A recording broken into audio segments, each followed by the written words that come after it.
Muito bem, pessoal. Questão 16 é o seguinte: a figura apresenta uma mola de massa desprezível comprimida entre dois blocos de massas M1 igual a 1 kg e M2 igual a 2 kg, que podem deslizar sem atrito sobre uma superfície horizontal. O sistema é mantido inicialmente em repouso. Num determinado instante, a mola liberada se expande, impulsionando os blocos. Depois de terem perdido contato com a mola, as massas M1 e M2 passam a deslizar com velocidades de módulo 4 ms por segundo e 2 ms por segundo, respectivamente. Quanto vale em quilogramas metros por segundo? O módulo da quantidade de movimento total dos dois blocos, depois de perderem contato com a mola. Bom, então depois que perderem contato com a mola, o bloquinho 2 vai para a direita e o bloquinho 1 vai para a esquerda. Então, se eu adotar como referencial a ida para a direita, isso vai significar o quê? Que o bloco 2 vai ter uma velocidade positiva de 2 ms por segundo, enquanto o M1 vai ter então uma velocidade negativa de menos 4 ms por segundo, porque ele está se movimentando no sentido contrário à orientação da minha trajetória. Bom, então agora é só calcular a quantidade de movimento. Quantidade de movimento é massa vezes velocidade. Massa do bloco 1 é 1 kg, velocidade do bloco 1 é menos 4. A massa do bloco 2 é 2 kg e a velocidade do bloco 2 é 2 ms por segundo. Então, vamos ter aqui menos 4 mais 4. Então, a quantidade de movimento vai ser de 0 kg metros por segundo. Alternativa A. Bom, a questão 17 dizia o seguinte: em uma colisão entre um carro e uma moto, ambos em movimento e na mesma estrada, mas em sentidos contrários, observou-se que após a colisão, a moto foi jogada a uma distância maior do que a do carro. Baseando seus conhecimentos sobre mecânica e na análise da situação descrita acima, bem como no fato de que os corpos não se deformam durante a colisão, é correto afirmar que, durante a mesma, a força de ação é menor do que a força de reação? Não, né? Toda ação gera uma reação de mesmo módulo, direção e sentido. Então, não pode ser a letra A. A força de ação é maior, mesma explicação. A força de ação e reação tem o mesmo módulo, mesma direção, mas sentidos opostos, né? Então, também não pode ser a B. Letra C. As forças de ação e reação apresentam iguais intensidades, perfeito, fazendo com que a aceleração da moto seja maior que a do carro após a colisão, já que a moto possui menor massa. Bom, pela segunda lei de Newton, o princípio fundamental da dinâmica, força é massa vezes aceleração, né? Então, se a força é constante, massa e aceleração têm uma relação que inversamente proporcionais. Então, se a massa da moto ela é menor, vai implicar então que ela vai ter uma aceleração maior. Então, alternativa C. Tá ok? A letra D, novamente aparece aqui menor, né? A força de ação e reação.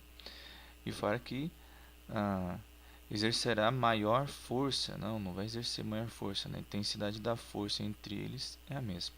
Então, alternativa C. Muito bem. A questão 18. Durante a colheita, um trator de massa M e velocidade módulo V colide com um reboque de massa M em repouso. Após a colisão, ambos se deslocam juntos, sem rotações laterais. Desprezando-se tanto o atrito quanto as deformações, o módulo da velocidade do conjunto é... Bom, então a quantidade de movimento inicial é igual à quantidade de movimento final.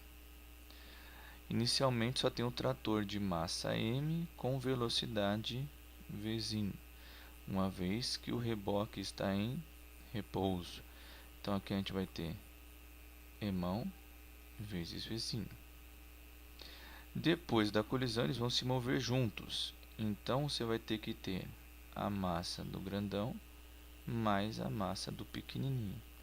E eles vão se mover com uma velocidade, vou denominar aqui de v'. Então, nós vamos ter o quê? Emão vezes v dividido por emão mais emin. Bom, agora analisando as alternativas, o que a gente vai ter? Emão em cima e emão mais emin embaixo. Emão em cima e emão mais emin embaixo. Então está aqui esse daqui, né? O que ele só fez? Ele só organizou. Então ele separou aqui o emão em cima, emão mais emin vezes o v, né? Só tirou o v daqui dessa fraçãozinha, vamos dizer assim. Alternativa A. Né? E aí só para completar, né? Aqui é tudo isso aqui é igual ao v', né? Para ficar bem clara a resolução, ok? Muito bem. Questão 19. Um observador situado em um sistema de referencial inercial constata que um corpo de massa igual a 2 kg, que se move com velocidade constante de 15 metros por segundo, no sentido positivo do eixo x, recebe um impulso de 40 newtons segundo em sentido oposto ao de sua velocidade.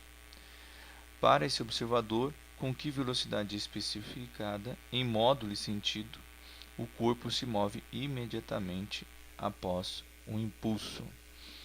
Bom, o impulso é igual à variação da quantidade de movimento.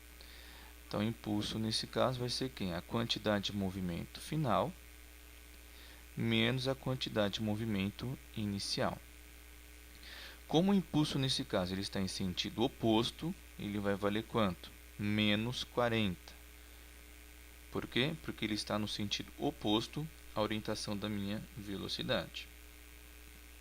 Minha quantidade de movimento final vai ser quem? A massa, no caso os 2 kg, vezes v, que é exatamente o que a gente vai ter que descobrir, a velocidade imediatamente após o impulso, menos a quantidade de movimento inicial, que é a massa de 2 kg, vezes a velocidade de 15.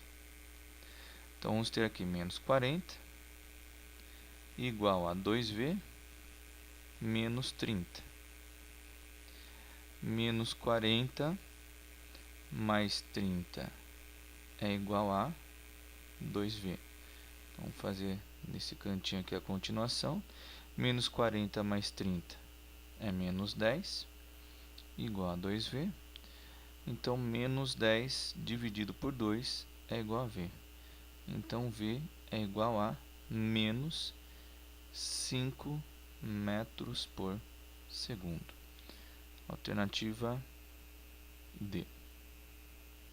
Bem, a nossa última questão, então, diz o seguinte. Assinale falso ou verdadeiro em cada uma das afirmativas sobre a grandeza física impulso. Pode-se afirmar: o impulso é uma grandeza instantânea. Não é uma grandeza vetorial.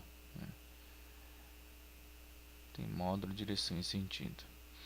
Então, primeira afirmação falsa. Então, letra A e letra C.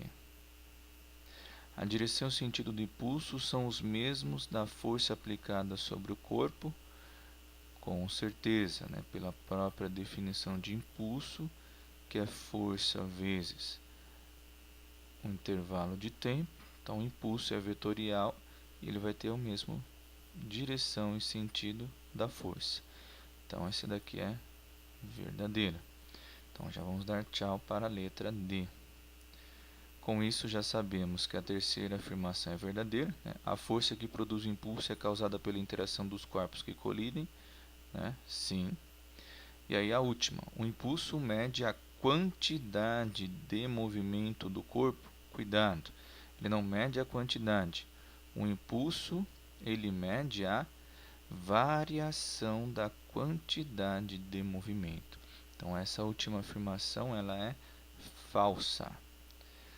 Okay? VF, alternativa B. Ok? Então, é isso aí, pessoal.